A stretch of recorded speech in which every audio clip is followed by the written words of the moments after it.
तो बजट का काउंटडाउन शुरू होते ही तमाम इंडस्ट्रीज़ अपनी उम्मीदें लगा रही हैं। तो इसी क्रम में हम पहुंचे हैं शिपिंग इंडस्ट्रीज़ की उम्मीदों को जानने के लिए।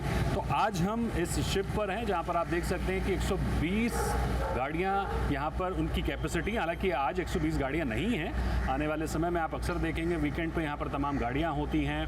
700-800 से ज़्यादा लोग यहां पर ट्रैवल करते हैं एक बार में। तो हम इस जेटी पर हैं, इस फेरी पर हैं जो कि मुंबई से मांडवा को जाती है। तमाम लोग इस पर जाते हैं, सफ़र करते हैं, रोज़ 3 से 4 राउंड इसके लगते हैं। यानी एक बड़ी इंडस्ट्री है, बढ़ती हुई इंडस्ट्री है, ग्रोइंग इंडस्ट्री है। तो इसकी भी तमाम उम्मीदें हैं। वित्त मंत्री से क्या कुछ उम्मीदें हैं, वो सारी चीज़ें जानने की कोशिश करेंगे इस पूरे सफ़र में।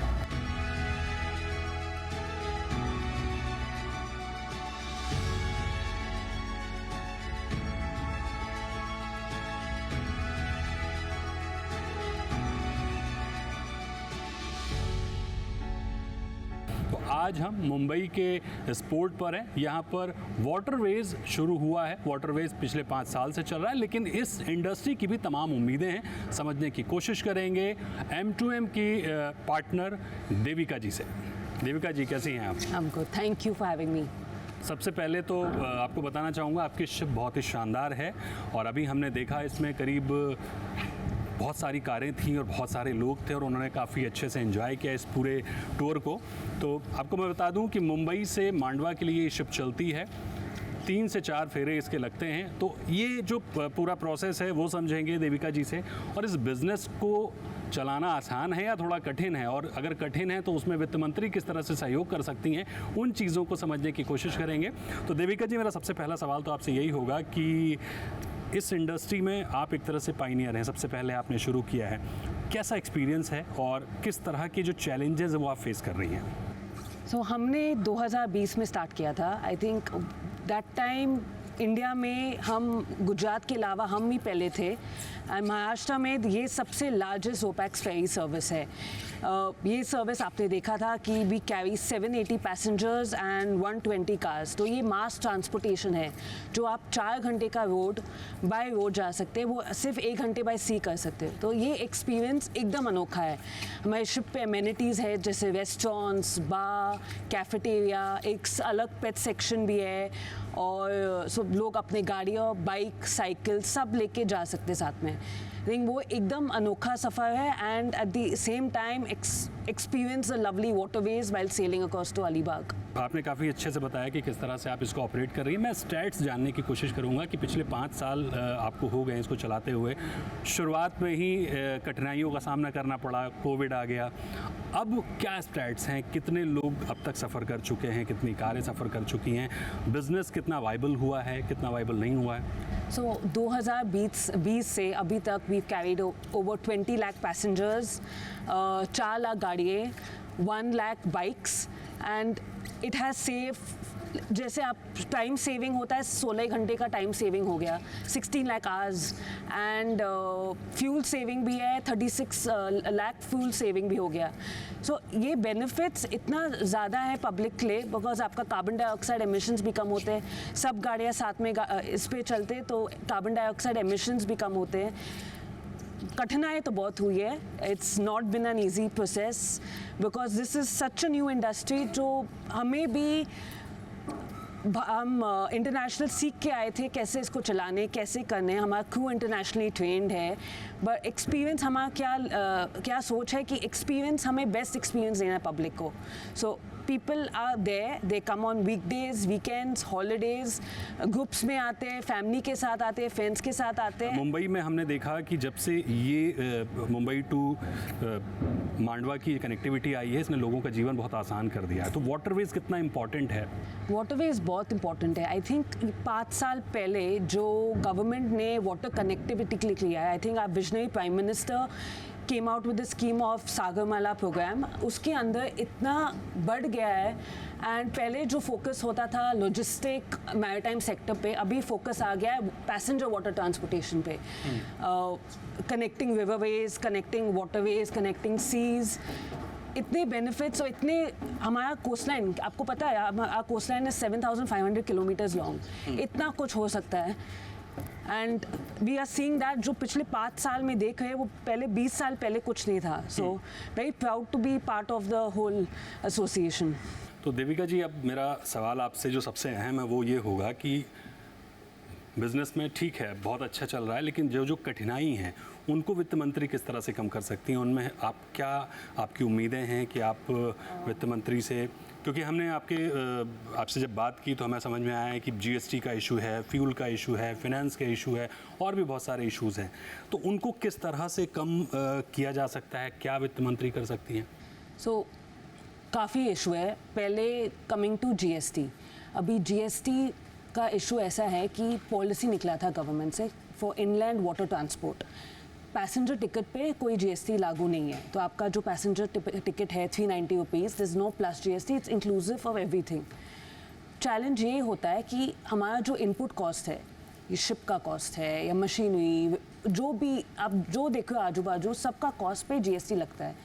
हमें इस पे एग्जेम्पशन नहीं मिलता. सो ये जीएसटी फिर हमारे लिए कॉस्ट बन जाता है. जो बाकी इंडस्ट्रीज एग्जेम्प्ट लेते हैं सेट ऑफ हो जाता है, हमारा ऐसा कुछ नहीं होता है.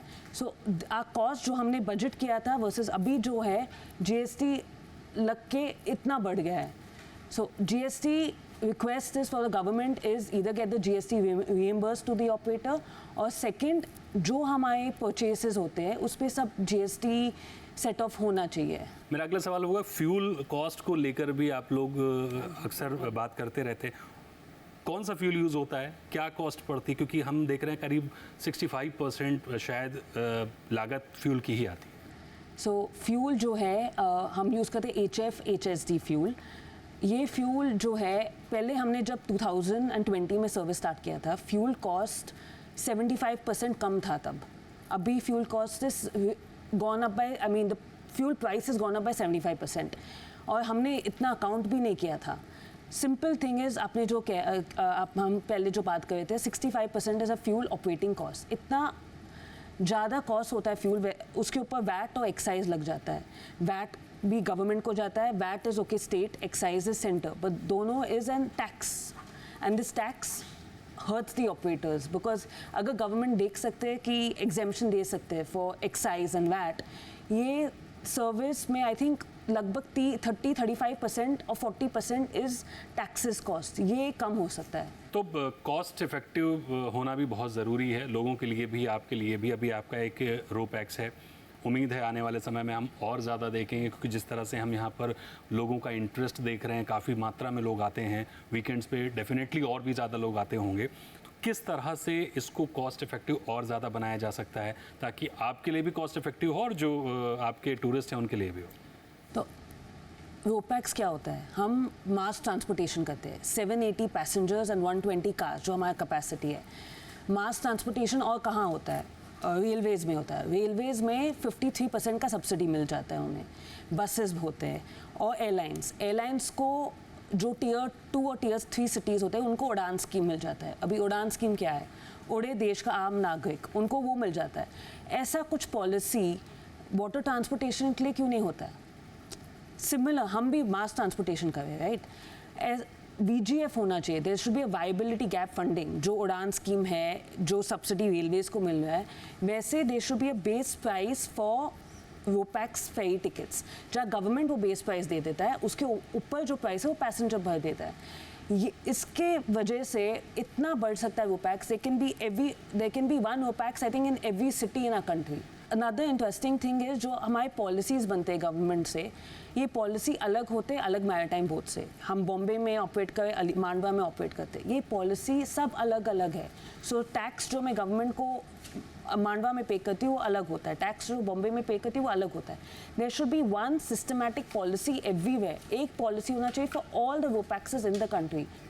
तो जैसा कि देविका जी, हम लोग ये और समझना चाहेंगे कि बीते 5 वर्षों में जिस तरह आपने लॉन्च किया तब से अब तक स्थिति क्या है, क्या लागत बढ़ी है, एक्सपेक्टेशन जो थी आपकी क्राउड को लेकर कि जो क्राउड होगा वो बीते 5 साल में क्या जितना आपने किया था उतना हुआ है या ज़्यादा हुआ है या कम हुआ है, और आने वाले 5 साल में आप वाटरवेज में किस तरह का मार्केट देख रहे हैं?